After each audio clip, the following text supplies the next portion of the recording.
Welcome to the Friday Happy Hour with victory strategist, award-winning author and your happy hour host, Annmarie Kelly. Each week, Annmarie chats with women who have reinvented, started over or wrote fabulous next chapters. They share how they overcame their midlife challenges and how you can too. So kick back with some good happy hour something to drink and enjoy today's show.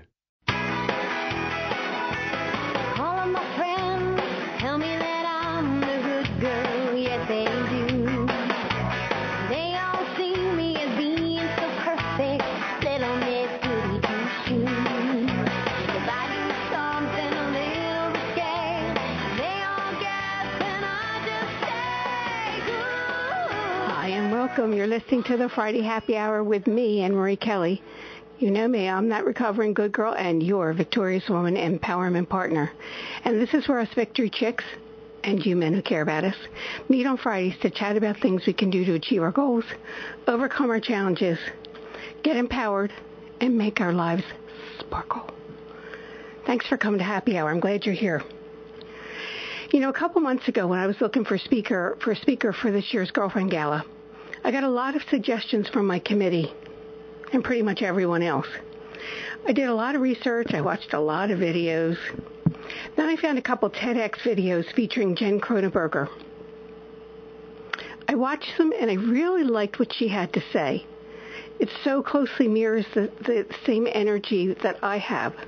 Not that I have. We have different energies. Let me take that back. What she has to say is like the same message that I have, and the message that I want to pass along to the girlfriends at the Girlfriend Gala. Then I saw that she was Donna Saul's guest on Donna's fabulous show here on WCHE on Tuesdays. You know, the Greater Good Project. Donna had all good things to say about Jen. So I called, and then Jen and I met in Downingtown for breakfast, and I convinced her to join me and my Victory Chicks as the speaker for the Girlfriend Gala on May 24th. Today, you'll get to meet Jen and get some of her very interesting positive energy. It's like a preview of the Girlfriend Gala. So she'll be here in just a couple minutes. And by the way, if you're joining me for Girlfriend Gala on May 24th and haven't gotten your tickets yet, get them today because the ticket price goes up on Tuesday. Girlfriend Gala is on May 24th, 5:30 to 9 at Penn Oaks Golf Club. The dress is business casual, and we have so much fun. And the Victory Chicks always get really good bargains with the fabulous raffle and silent auction things that we get and from our generous donors. And, it's almost like having coupons. So come and join me and the Victory Chick girlfriends. If you don't have someone to come with, come anyway. I have a table set up just for first-timers, so you'll get to meet new people however you come. I posted a link to the registration page on today's radio wrap-up at victoriouswoman.com. So I was in Philly last night at the Pyramid Club, co-facilitating a panel discussion with my friend Teresa Hummel-Kralinger. She has an author's night each month, but in May she has one that's just women's author panel.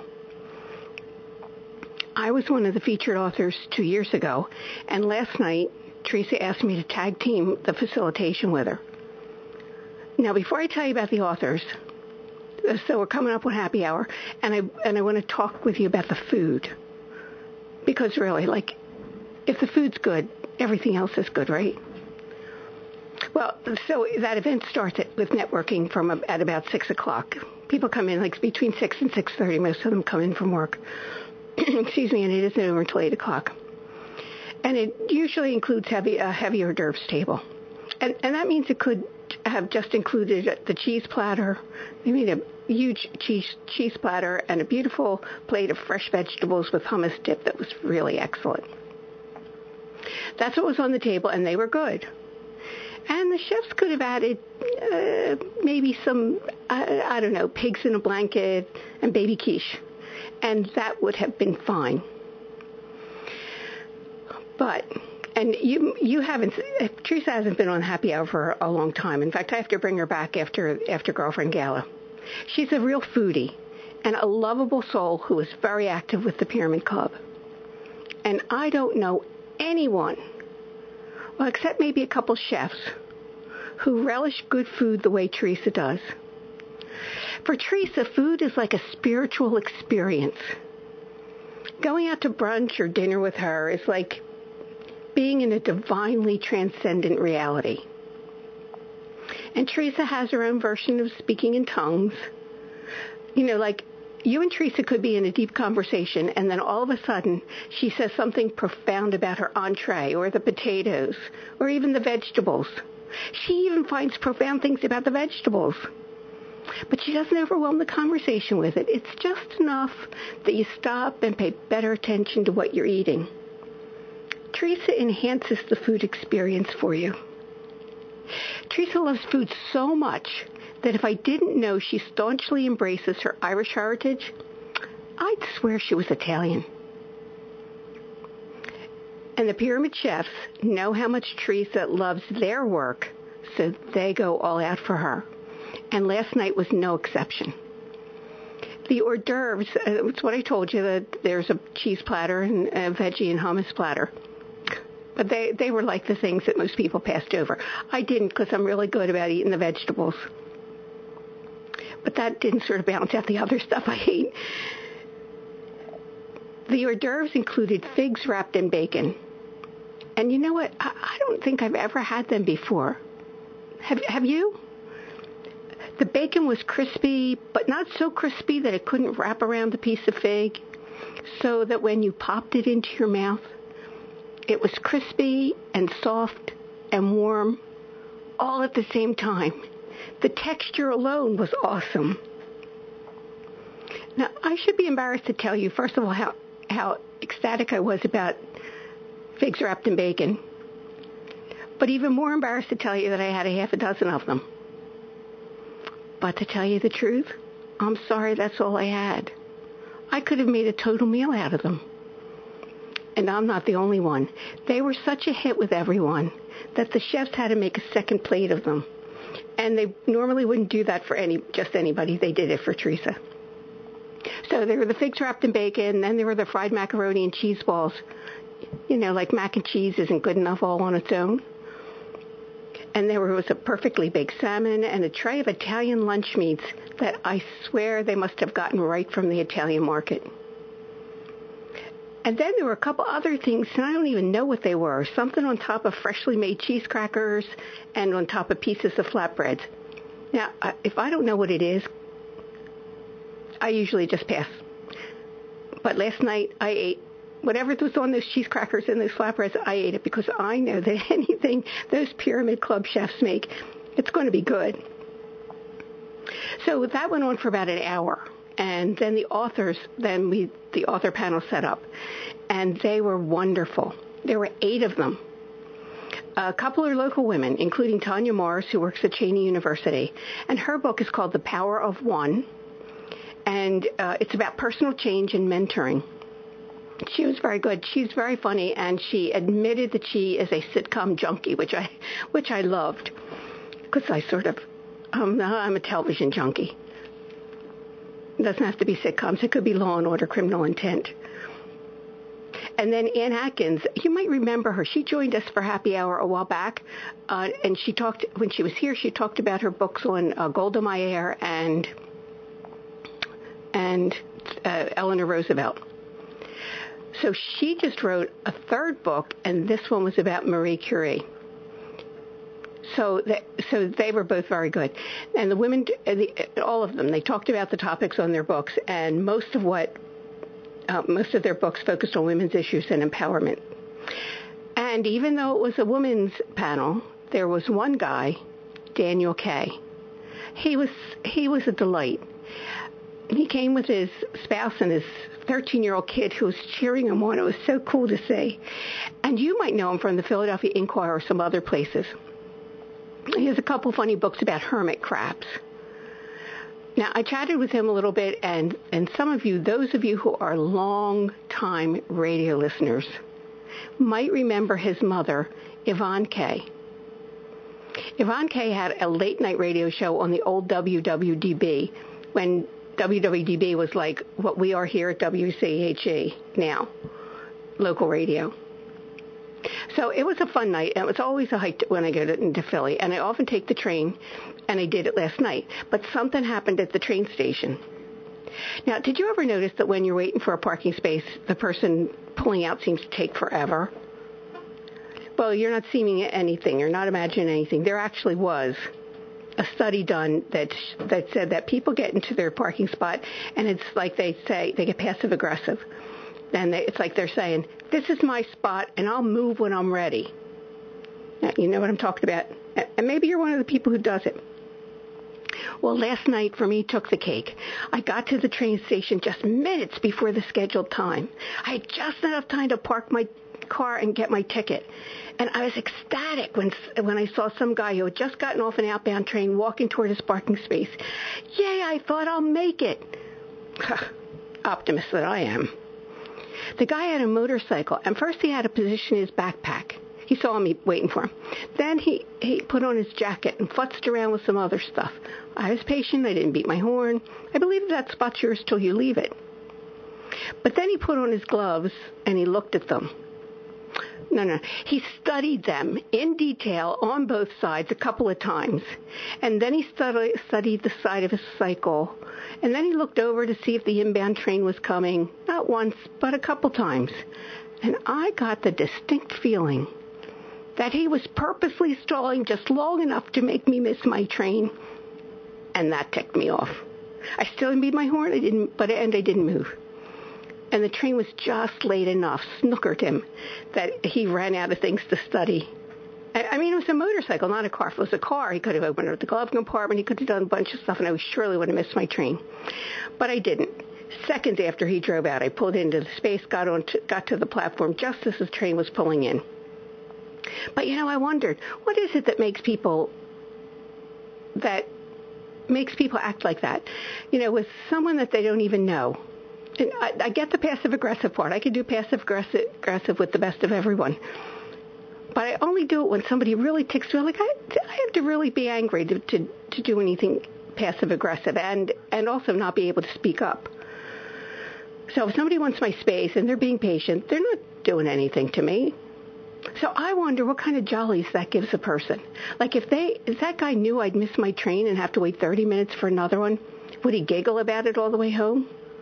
And if that's the case, how sad is his life that he'd get a charge out of negatively affecting someone he doesn't even know? Well, I was counting my blessings that I didn't have to be in that guy's space but for a few minutes of my life. And I felt sad for all the people who have to share space with him. Geez Louise, isn't life too short for that kind of nonsense? It's like people with road rage. I don't get it. I feel sad for people who do. But somebody I don't feel sorry for is today's happy hour guest. Jen Croneberger is a tough, no-nonsense kind of woman who has sensitivity like few people I know. She's been on MTV's show Made as a mental skills fear coach. She's been interviewed on Channel 6 Action News. And a few years ago, Jen was the Female Business Leader of the Year with the Chester County Chamber of Business and Industry. When I read Jen's book, the title's These 5 Words Are Mine, I was touched by the kindliness and compassion with which she wrote out her thoughts. I'm excited for her to join the Victory Chicks at Girlfriend Gala on the 24th, and I'm excited for you to get a preview. And maybe she'll inspire you to think about what 5 words are yours. So we're going to go to break now, and when we come back, Jen Croneberger will be with us. You're listening to the Friday Happy Hour. Remember when you wished you had more time for yourself? And now you have it, but you notice you're keeping busy with stuff, but that stuff isn't making you feel happy or filled up? And when you think about what would make you happy and filled up, you get stuck or feel overwhelmed. And then you go back to what's more familiar, more comfortable, even if it's not making you happy. Wouldn't you love to find a way to start making sense of that deep discontent you're feeling? Well, you're not alone. I'm Annmarie Kelly, author, victory strategist, and the radio show host of the Friday Happy Hour. And I know there's a place for you, one that other women have found to be both inspirational and empowering, and it's the Victorious Woman Project. Go there now and get on my mailing list, where you'll be the first to know about my upcoming online workshops, teleseminars, and more. And while you're there, take a couple minutes to look over my blog, You can download some of the free stuff I have for you and let it get your creative juices going. I'm looking forward to meeting you at the Victorious Woman Project, and that's at www.victoriouswoman.com.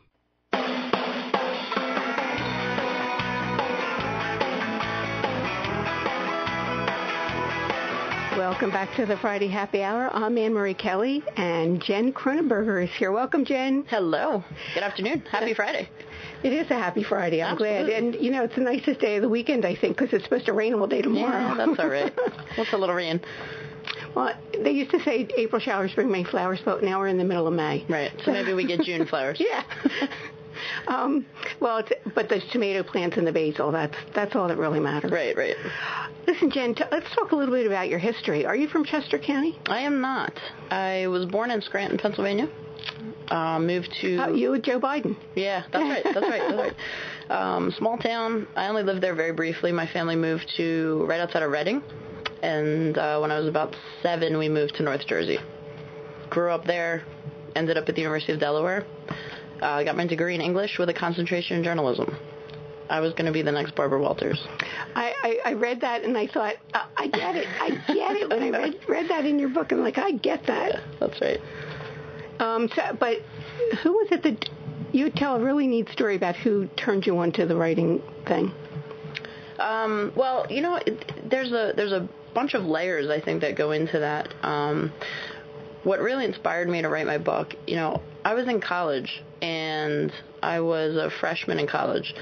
I went in as a psychology major, and English, I guess it was E110 was the class. Colleen Webster was my professor, and I remember a couple times she would send work home with, you know, notes and all sorts of things. She said, I want you to show your family. Like, what, you know, whatever. I'm in college. I don't do that. Like, we're not hanging stuff on the refrigerator anymore, right? So I kind of blew it off as, you know, it's kind of funny. But then she actually said to me at the end of the semester, she grabbed me and pulled me aside and she said, you're a writer and you need to be an English major. What are you doing with psychology? So I kind of laughed about it, but I'll kid you not, I walked out and walked right over and changed my major that day. Oh, that's really neat. So yeah. She had a really big impact on you. Huge. It was the first time someone called me a writer. That's neat. She believed in me, and that wasn't really my first thought. But when she said that, I heard it. Well, you know what? I think I had a similar experience, and I didn't get my college degree like at a normal time. I went back, 25 years out of high school, and it was that instructor who, and I liked writing. Right. I just didn't think I was any good. You don't know unless somebody says, wow, and even if they're saying, wow, it's your family, so you figure they should be saying, wow. Sure.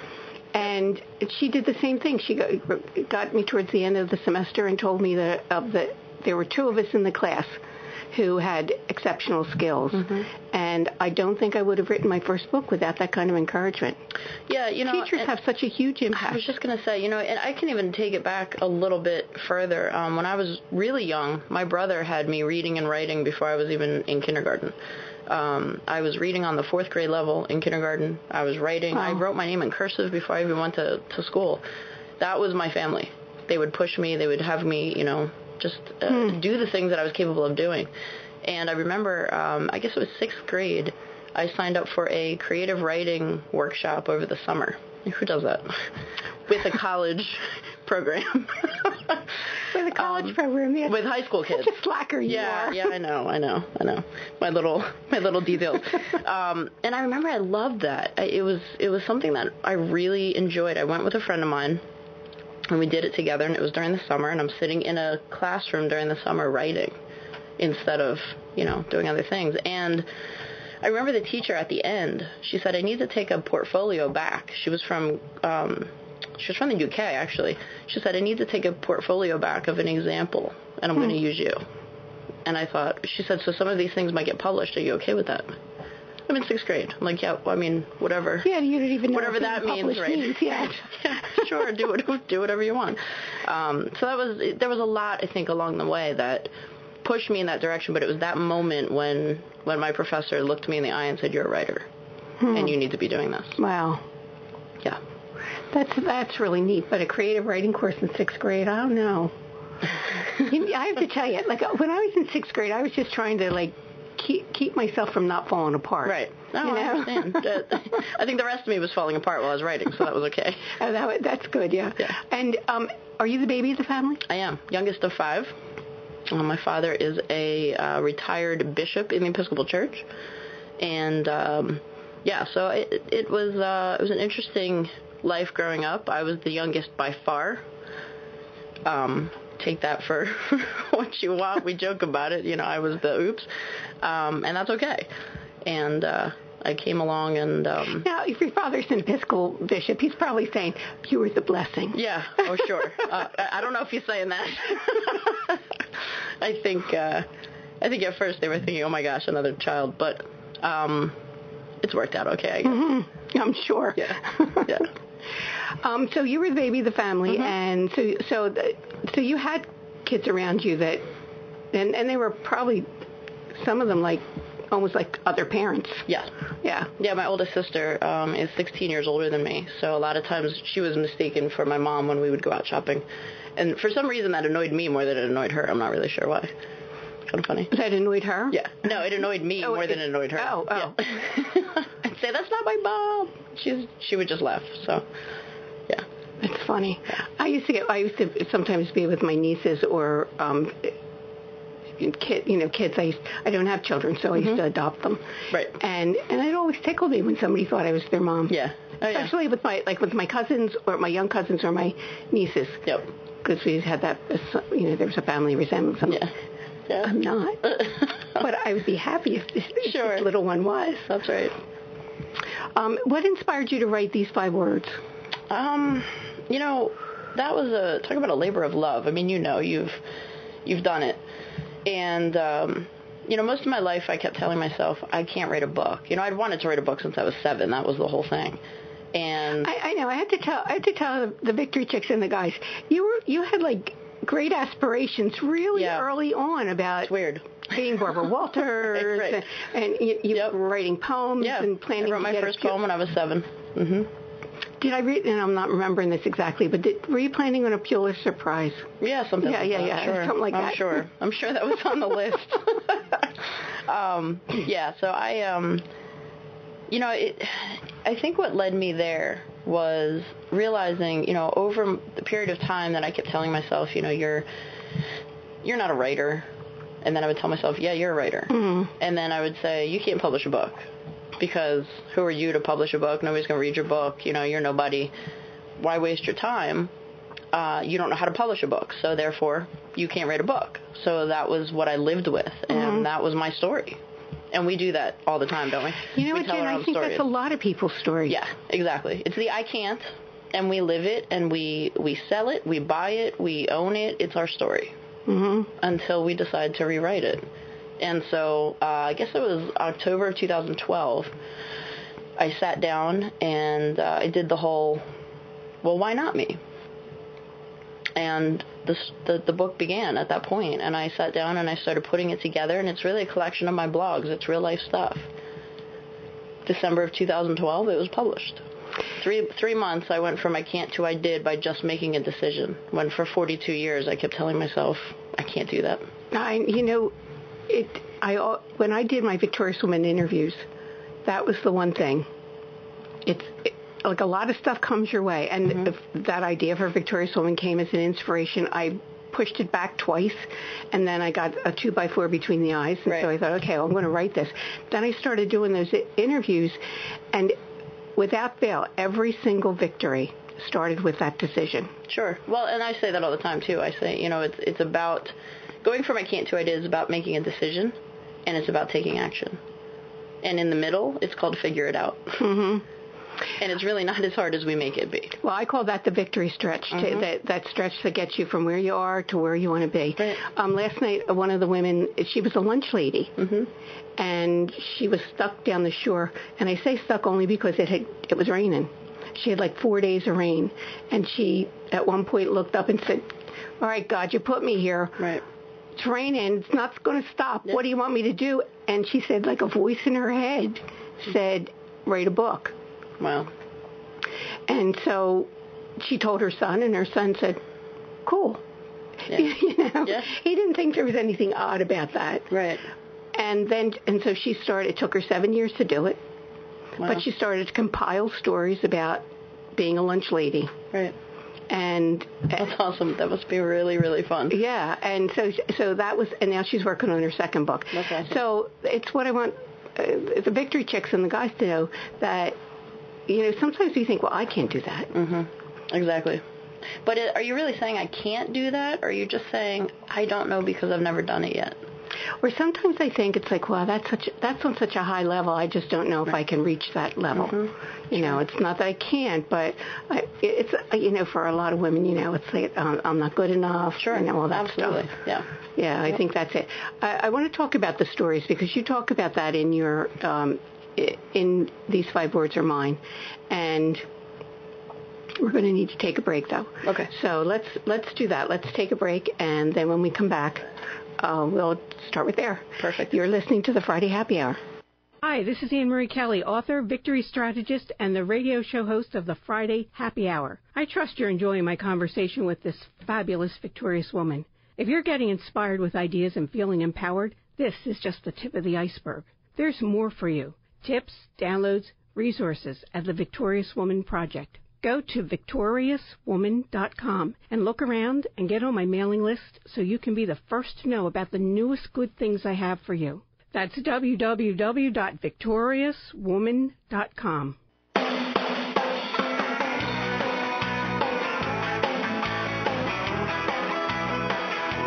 Welcome back to the Friday Happy Hour. I'm Annmarie Kelly, and we're here with Jen Croneberger, and we're talking about stories, and you do talk about that, about the stories we tell ourselves, Jen. Yeah. So, you know, I think there's this thing that we all go through, and it always starts with that whole idea of I can't, and then it goes through this process. And when I speak, I kind of talk about the process that really takes you through changing the words that you tell yourself. And that's a sports psychology thing that I learned in my, you know, education in that. But I think the idea behind this goes a little bit deeper. And I think, you know, the question that I always ask, and I tell people to ask when you're in a place of maybe not being sure about something or self-doubt or whatever it is, to pause and ask yourself a question. And the question is really simple. Is that the truth, or is that the story I'm telling myself? And sometimes we can't really figure that out right away, so it takes time. And sometimes you have to sit with that and really let it kind of sink in, because sometimes I think we're afraid to ask that too, because we don't want to know. So how do you know if it's the truth or it's a story you're telling yourself? Like, how do you know the difference? I think, especially if it's a story you've been being told. Yeah. Okay. So if it's a story you're being told, or that even if it's not from outside, that you've been telling yourself for a long time. Yeah. The way that I've gotten through that a lot is writing, is to be able to just, whether it's journaling or just throwing stuff on paper, whatever it is, to just get it out. Mm-hmm. I think is really important, because then you can look at it and you can see it. Talking it through, you know, talking to somebody else and throwing things out, to have, everybody needs a sounding board. Everybody needs that person who's going to be real and honest and true, and say, okay, here's the stuff, this is what it looks like, and here's what I'm trying to figure out. And, you know, sometimes that can't be the person that, like, maybe closest to you. No, absolutely. Like, sure. I always talk about that in Victorious Woman, mm-hmm. and now with 5-year marriage. Sometimes it can't be your spouse or your partner. Right. You know, it has to be somebody who doesn't have that emotional connection. Sure. And who can just stand back from that and take a look at what you're saying. And evaluate it for what it is. And, you know, detaching from the emotion of stuff is really difficult, mm-hmm. but it's the quickest way to success every time. So you do that as a coach? Yes. And a therapist usually mm-hmm. can do that? Mm-hmm. Sometimes a minister can do it? Mm-hmm. Sure. Yeah. Yeah. You know, sometimes it's just a random friend, you know, who can say, look, here's the difference, and this is what I'm hearing you say. And sometimes just having that reflected back to you is really mm-hmm. important. Yeah, sometimes I heard a conversation on the train last night, and I thought, wow, that's a really deep conversation. Yeah. The guy was very loud, and so that, like, a lot of people could hear the conversation, but I thought, they were talking about Reiki and spirituality, mm-hmm. which is an odd conversation to be hearing. Right. But sometimes that one person is the one who makes the shift, who helps you make that shift. Absolutely. Yeah. And you may never see them again in your whole life. Sure. And that's okay. Yeah, I think, it is okay. we kind of appear in each other's lives for a reason in that moment, and embrace that and move on. I'm curious about how far back that goes, because I'm thinking about when you were a kid and you wanted to play baseball. Yeah. You did not want to play softball with the girls. No. Well, there wasn't softball for the girls at my age at that time. I know I'm dating myself now, but there was only Little League baseball. If I wanted to play that sport, softball did not start until 6th grade. So at the age of 7, I really wanted to play. And so my dad... Such a slacker. I know, I'm terrible. So my dad took me down. He signed me up at the municipal building, and I was signed up for baseball. And I think back now, and I think about this little 7-year-old, and I guess I really was fearless because I didn't think twice about it. I didn't know anybody. I didn't really, it was whatever. I'm going to play ball because I enjoyed it. So I did, and I was the only girl on the team. I was one of the first girls to play in my town. And did that create any stir? If it did, I didn't pay attention to it because I was you were 7. I just wanted to play, and so I played with the boys. And I ended up being one of the best players on the team. And I batted cleanup, which is number 4, for anybody who doesn't know that. And I played all positions on the field. I mean, I was a good player. And I made the all-star team every year. I think sometimes the boys didn't really know what to do with me, though, because, I'd be running around the bases and sliding into home. And they're like, do we take her out? Or, what do we do? Or is she a gentle flower? I ended up taking them out most of the time, so that was okay, too. And then I decided I wanted to be a catcher. And I remember my dad was a little bit leery at first because he's like, that's a dangerous position. You can get run into. And I looked at him. I said, Dad, I want to catch. I was probably 9 by this time. And he said, okay. So I started to practice catching. And I remember I'd be at home and I'd put the gear on and I'd be, throwing balls up against a wall and blocking them. And, I was 9. And this is what I was doing for my free time. And so one game... I remember going out to home plate. We were about to start, and the umpire comes up to me, and he was a young kid. He was obviously a very new umpire. And he comes up to me, and he says, excuse me, I have to ask you a question. And I looked up at him, and I pulled up my mask, and he kind of had this look, and he said, so, see, in the rule book, it says all catchers must wear a protective cup. Are you wearing a cup? And I looked at him, and I was like, huh? What? He said, you got to wear a cup if you want to catch. That's in the rules. So I said, hold on. I ran back into the dugout. So was he thinking he was going to move you out of that position? Oh, absolutely. Oh, that wasn't happening because we were not breaking the rules, apparently. Yeah. So I said, okay, hold on. So I ran back. We had those big equipment bags, back in the day. They look almost like army bags. It was kind of funny. I can picture them. And I'm digging down into this thing through helmets and all sorts of stuff. And I found this thing that I guess must have been a cup, right? At the point, I'm like, I guess this is it. Shoved it in my pants. Went back out to home plate. Now, during this time, my dad's coming out. He's like, what's going on?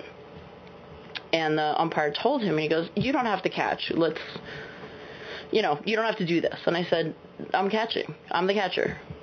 And he realized in that moment, back off. And he said, okay, go ahead. So I did. And I caught the whole game, and that was that. But, I realized, I think, obviously later, there are these moments, these life-defining moments that we all have. And it doesn't matter how old we are when we have them, but we have them. And I realized in that moment was absolutely a life-defining moment for me. In what way? Because I think it made me go back now and realize that it doesn't really matter what goes on around me, that when I make a decision and I take action, I can be successful in anything. And that goes for anybody. It does go for anybody. But that was the moment that I realized that nothing... It doesn't matter. Okay, I got to wear a cup. I wear a cup. Who cares? We get even so when somebody bent out of says shape. Something unreasonable. Absolutely. But we get bent out of shape when things try to deter us from our course and our goals, right? And we get pushed off and knocked over, and then we're, right back to the same place, and that's the story we tell ourselves. Instead of saying, okay, great. Well, this is the way we're doing it then. Who cares? I'm still going to do it. And that's, from the age of 7, I think it started to unfold for me. And it's so interesting that we have those life-defining moments, that something happens, and sometimes we ignore them, and we ignore them sometimes till we get to be an adult, and it's like, wait a minute, I remember this one time. Yeah, and there's this little tug that you feel. That's how you remember. You always talk about defining moments, pivotal people, and critical choices, and we have all three of those throughout our life constantly. And it's up to us to become aware and to see that. Another pivotal piece of your life was around your mom. Yep. Can you talk about that? Sure. So I write a lot about Mom in my book. She was diagnosed with a disease called corticobasal degeneration. Really what it is atrophy of the brain cells. And she was diagnosed when she was, I don't know, probably 63, 64 years old. And she lived with the disease for about 13 years. The last 2.5 years, she was in a nursing home and was unable to really do anything. She lost the ability to communicate with us, to feed herself, to take care of herself. She was on a pureed diet. So we would go and we would feed her. I'd go every Tuesday or as often as I could and feed her lunch and just simply sit and hold her hand. And sometimes that's all that I would do because, she couldn't communicate. I would talk to her, but she couldn't talk back to me. Not really sure ever how much she ever knew, but that didn't matter. And so December 26th, the day after Christmas, 2013, we lost Mom. And we spent the whole day before, all Christmas Day in the nursing home saying goodbye. My whole family was there. So you knew it was that imminent? Yeah, we knew. We knew it was about to happen. And it was one of those days, those moments, those time periods that, when time stands still, but yet it feels like it's flying at the same time. And it was obviously one of the most difficult things I've been through in my life. Sure. But at the same time, I kept really trying to draw the beauty out of it and the real moments that, for me, helped me really solidify love and connection. Because, I had this woman who gave life to me who really had no opportunity at the end to say anything or to, communicate with us or any of that. We lost her a long time before that. And so that Christmas, I remember, kneeling next to her with my head on her chest, and I was just listening to her heartbeat. And I was telling her, how wonderful she was and what a great mom, and we're all going to be okay, and that we love her, and she can go, and, all of those things. And I remember the moment that I could feel her heartbeat a little bit faster. And I realized, I said, she can hear me. She can hear me. I know she knows that we're here. And that gave me just a little bit of peace, I think, in that moment, to be able to say, thank you. Thank you for everything you've given me. And we're going to be okay. So I've come to think it's kind of miraculous that the power that the soul has, even at the end. Absolutely.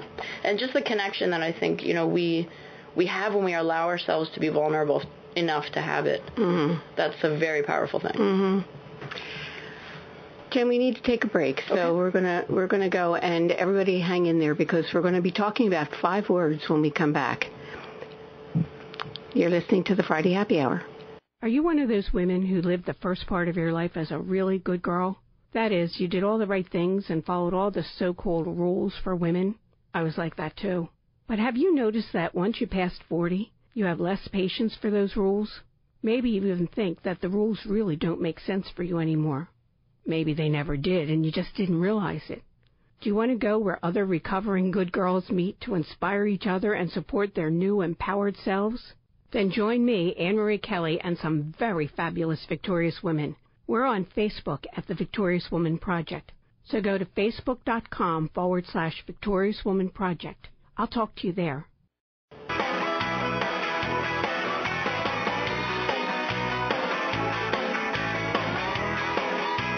Welcome back to the Friday Happy Hour. I'm Annmarie Kelly, and we're chatting with Jen Croneberger here. And Jen, you wrote the book, These 5 Words Are Mine. I thought that was clever, but how did you come up with that? So I'll give you the background story about the 5 words and where really the 5 words came from. I was working, so my background, my master's degree is in sports and human performance psychology, and I have worked with professional athletes, I've worked with 7-year-olds, I've worked with everything in between. And one of the professional athletes I have worked with was a baseball player, okay, and in the pros. And he... Anybody we would know? Nobody you would know, no. He was a really good hitter, we'll put it that way. I mean, some people do know him, but he's probably nobody anybody would know here. Mm-hmm. So he was down in Florida for spring training, and he called me right after one of our sessions. He called me the next day, and he said, "You know what, Jen? I'm feeling a little nervous going into game 1, and I just need something. Can you give me something?" And I said to him, I said, "Well, Matt, why do you play?" And he said, "I play because I love it." And I said, "Well, first, that's the best answer you could give, because that should be the reason why, that you do most anything." And so I said, "So you play for love of the game?" And he said, "Yes." I said, "Well, that's your mantra. That's what I want you to say when you're playing today, every time you step up to the plate." Because, so in the sports psychology world, you learn very quickly that your mind can't be in 2 places at once. You can't think positive and negative at the same time. So what I teach athletes is how to reframe, the conversation in your head, that inner chatter, the stuff that you're saying to yourself in the middle of an at-bat or, in the seconds of standing on the free throw line, whatever it is. And so I said to him, you need to have a mantra. You have to have something that you say over and over. And so he used "for love of the game." Now, I have no idea why I counted the words, because I'm not a numbers person. I told you I was an English major. Mm-hmm. No, numbers and me, we don't go together. But I ended up, the very next day, he called me and he said, "Okay, well, that worked. Give me something else." And I cannot remember for the life of me at this point what the words were, but they were also 5 words. Huh. And I remember we joked about it. He goes, "Maybe there's something to that." So that summer, I was working with the Philadelphia Force, who was a national fast pitch, pro fast pitch team. And one of the things that I would do with them is I would print 5 words at the beginning of every game and hang them in the locker room. And some of the girls would even write them on their arm. They would touch that on the way out of the locker room. That was their mantra. That's what they went out and did each day. And so I changed them every day, and that became our thing. And so other teams that I worked with, they always asked, "What are the 5 words today?" And so that's what everything was kind of built around, being the foundation of everything else I did. So when I would write a blog to this day, it always has a 5-word title. Mm-hmm. And then I write about that, which is everything in my book is the same. Mm-hmm. And obviously these 5 words are mine, is 5 words. Right. Yeah. And how do you use that in your life? So I create my own mantras. I do the same thing. I do exactly what I teach others to do. And, so if you're sitting in a place right now, like we talked about, trying to do something or in the process of I can't to I did, which I can't to I did, come up with a mantra. Find 5 words for you. And for whatever reason, 5 seems to work. It can be 5 separate words. It could be confidence, strength. Like, they can be separate, or it could be a phrase. It doesn't really matter. But find what they are for you. Maybe figure out what that is. And then start to say that to yourself every day. Wake up and say it. Go to bed and say it. Write it down when you're having a bad day. Whatever it is, when you repeat that, your mind can't be in 2 places at once. Right. It's very powerful. Really is, to just kind of reframe the mind to go in the direction you want it to go. And in doing that, you're controlling your thoughts instead of your thoughts controlling you. And that's a really big deal. Yep. Because so many times, and we're just bombarded with that stuff all day long, whether it's on our phones or our tablets or, just in the street. Mm-hmm. Yeah, it's very powerful. It really is. It's just it's a device. It's a tool. It's a way to shift your thinking, shift what you're saying to yourself, shift your focus, because, you get what you focus on. We all know that. So let's talk about that for a minute. People don't always get that place. Mm-hmm. And one of the other things that you said is about choice, that you said your choice becomes your truth. Yes.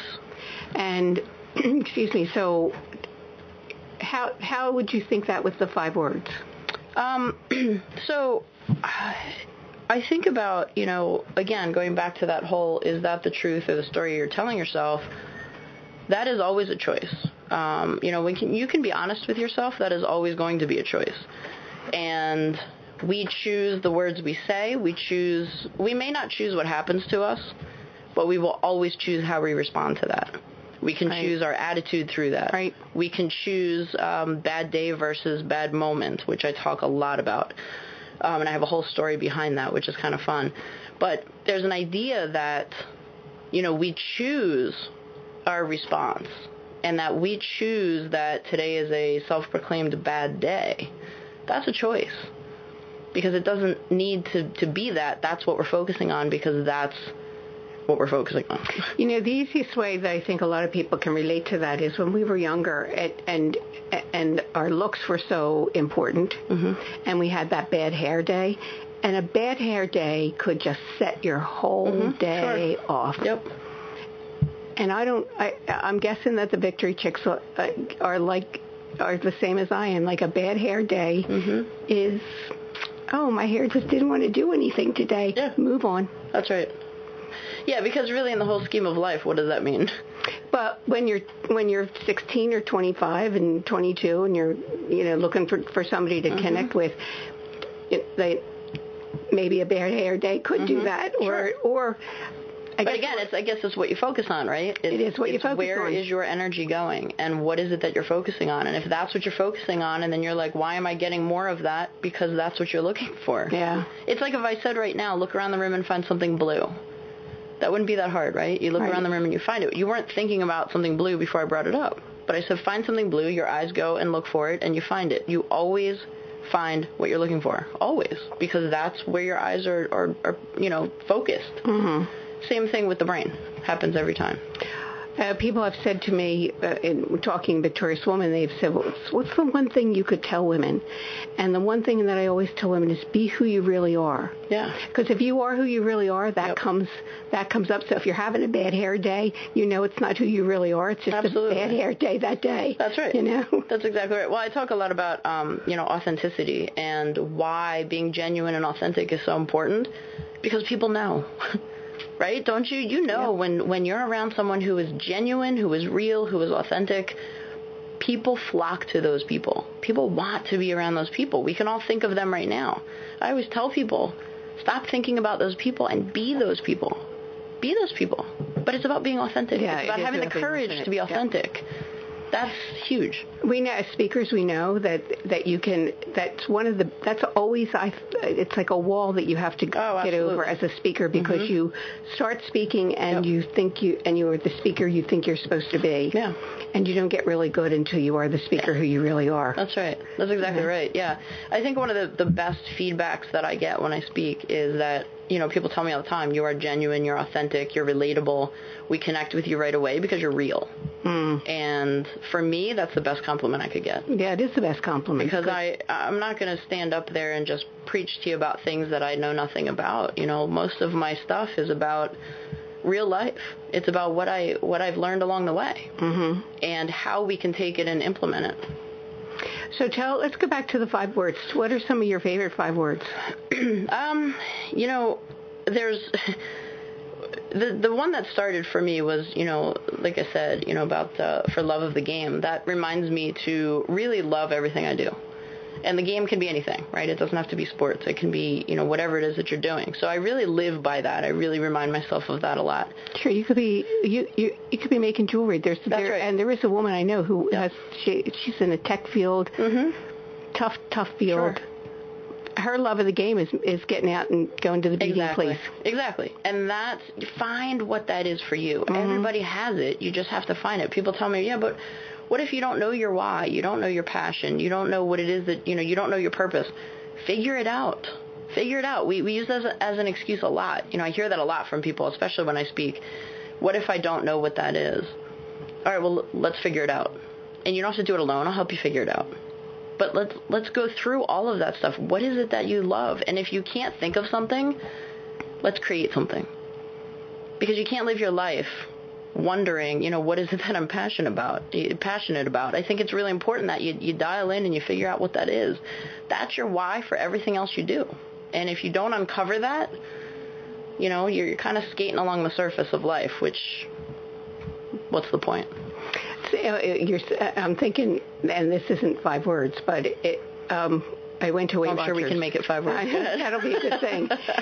And one of the first I went to Weight Watchers a couple of months ago, and the first meeting I went to, they talked about, what's your why? Mm-hmm. Yeah, absolutely. And I thought about it, and I thought, my why is that I'm writing a new book and I have to get my picture taken. Absolutely. Well, then, you know what? Then that's a great why. It's whatever it is that drives you. And I think it's really important that everybody has one. I always say when the why is strong enough, the how doesn't matter. And that's the truth. And say that again, slow. When the why is strong enough, the how doesn't matter. Because you will move You'll through do whatever around. it is. Yes. You will do anything you need to do when the why is strong enough. So what piece of advice would you give to our listeners today? We just said it. That's it. Nailed it. Find your why. Figure out what that is. Create a mantra. Live by that every day. Be authentic. Be genuine. As the Tao says, end all conflict with love. I use that all the time. Mm-hmm. But find your why. Life is, it's for that. It's a beautiful thing. It's meant to be lived, but you have to do it from a place of authenticity and a place of coming from that place of love. And when you lead from that place and people want to follow you, people want to be around you and want to be a part of that. And you can't take somebody else's 5 words. I guess you could. Yeah, you can't, unless they truly resonate with you.Ure, absolutely. Yeah, it has to make sense. Jen, this was really good. How can my listeners get more of you? My website is www.the5words, all spelled out, the5words.com. And if you go to the radio wrap-up for today's show, Jen's website is there. There's a link also to her book, These 5 Words Are Mine. You can find me on Twitter at Jen Croneberger. I'm on Facebook. I'm everywhere. Oh, I didn't find put me, Twitter let's connect. Facebook. That's okay. I'd love to connect. That's a good thing. Jen, thanks for coming today. Thanks for having me. I'm glad that you did. And for all of you Victory Chicks and you guys, I'll leave you with the words today of Eleanor Roosevelt. I was looking for words about words. And Eleanor Roosevelt said, one philosophy is not best expressed in words. It is expressed in the choices one makes. And the choices we make are ultimately our responsibility. Love it. So thank you all for joining me today. Have a victorious weekend. And listen, if you want tickets, please join me and Jen on May 24th at Penn Oaks. The tickets are still on sale. The price goes up on Tuesday, so this is your chance. Come and join us May 24th. And please come back. Thanks for coming today. Please come back next Friday. You're listening to the Friday Happy Hour. Jen's on.